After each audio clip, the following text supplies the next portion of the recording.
ይህ በዕለተ ሮብ የሚቀርብላችሁ የማህበረ ትጋት ድምጽ ነው።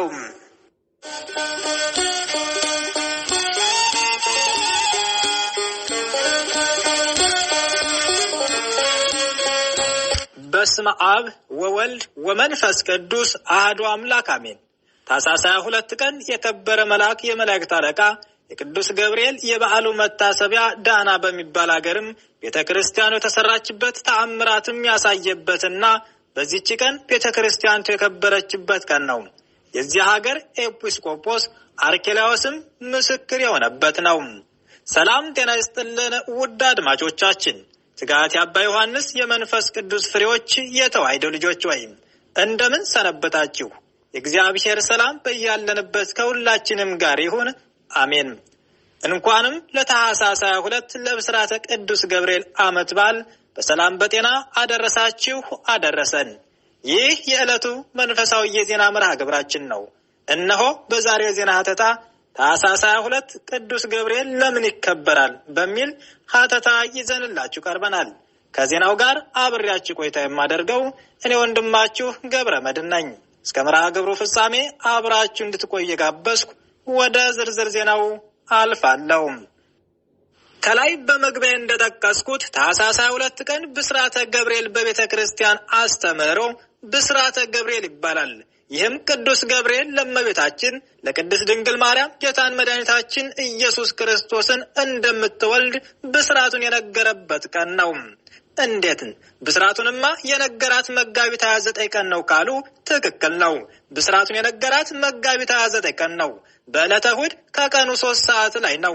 ታዲያ ዛሬ ለምን እናከብረዋለን ካሉ ምክንያቱ እንዲህ ነው። ምንጊዜም ወርሃ መጋቢት ታላቁ የአብይ ጾም የሚውልበት ወር ነው። በዚህ በአብይ ጾም ደግሞ ሐዘን፣ ለቅሶ፣ ጾም፣ ጸሎት እንጂ ደስታ፣ ፌሽታ፣ እልልታ፣ ጭብጨባ የለም። ፍጹም የሐዘን ወራት ነው። ታቦት አውጥቶ በዓል ማክበርም ስህተት ነው። ፍትሐ ነገሥት አንድምታ አንቀጽ 15 ላይ መመልከት ይቻላል። ታዲያ ቅዱሳን አባቶቻችን እንደዚህ አይነት ሥራ አሰሩ። የመጋቢት 27 ስቅለቱን ጥቅምት 27 ቀን እንዲሁም የመጋቢት 5 አቡነ ገብረ መንፈስ ቅዱስ የዕረፍት ቀን ወደ ጥቅምት 5 ቀን ዙሮ እንዲከበር አደረጉም። የመጋቢት 29 ብስራቱን ደግሞ ታኅሳስ 22 ቀን ዙሮ እንዲከበር ያደረገው ታላቁ አባት የጥልጥያ ኤጲስቆጶስ ደቅስዮስ ይባላል። በእመቤታችን በቅድስት ድንግል ማርያም ፍቅር ልቡ የነደደው ታላቅ ጻድቅ ነው። የእመቤታችንን ተአምራቷን የሚናገር መጽሐፍ የሰበሰበም አባት ነው። የጌታን ልደት ከመከበሩ 1 ሳምንት ቀደም ብሎ ብስራቱ መከበር አለበት ብሎ ስርዓትን ሰራም። አገሬውንም ሰብስቦ ታላቅ የደስታ በዓል አደረገም።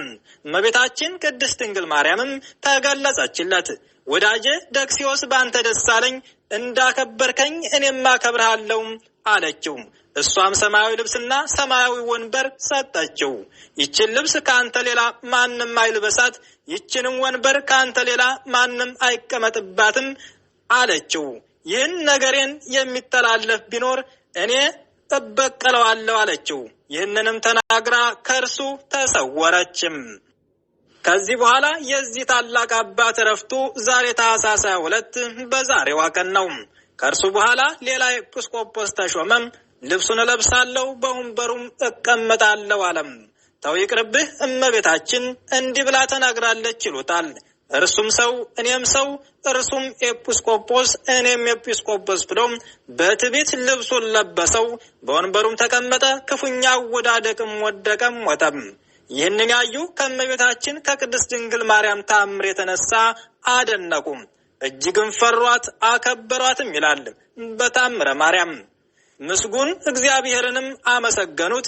ዴቅሲዮስ ሰርቶልን ያለፈውን ሥርዓት ቤተክርስቲያን ተቀብላ ይኸው ዛሬም ድረስ ታከብረዋለች። ከበዓሉ በረከት ያሳትፈን፣ አሜን። ውድ ክቡራን አድማጮቻችን ትጋት የአባታችን የአባ ዮሐንስ የመንፈስ ቅዱስ ፍሬዎች የተዋሕዶ ልጆች ሆይ እነሆ ታኅሳስ 22 ቅዱስ ገብርኤል ለምን ይከበራል ከሚል የዜና ሀተታችን ብዙ ትምህርት እንዳገኛችሁበትም ተስፋ እናደርጋለን። ከመልአኩ ከቅዱስ ገብርኤል ረድኤት በረከት ያሳትፈን። ሰላም ወስብሐት ለእግዚአብሔር ወለወላዲቱ ድንግል ወለመስቀሉ ክብር። ይቆየን፣ አሜን።